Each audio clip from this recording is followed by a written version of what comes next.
বাংলাদেশের হয়ে খেলতে সম্মত হয়েছেন কানাডিয়ান প্রবাসী ফুটবলার সামিত সোম। এমন তথ্য নিশ্চিত করেছেন বাফুফে সহ সভাপতি ফাহাদ করিম। দ্রুতই তাকে দেশে আনার প্রক্রিয়া শুরু করবে বাফুফে, গণমাধ্যমকে এমনটাই জানিয়েছেন তিনি।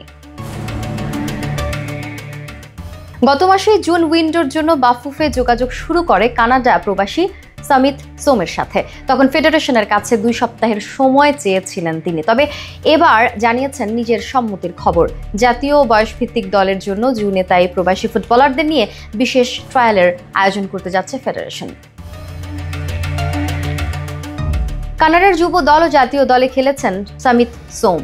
এর আগে বাংলাদেশ দলে খেলার বিষয়ে আগ্রহ দেখাননি তিনি, তবে হামজা চৌধুরী বাংলাদেশে আসার পর তার মত পরিবর্তন হয়েছে।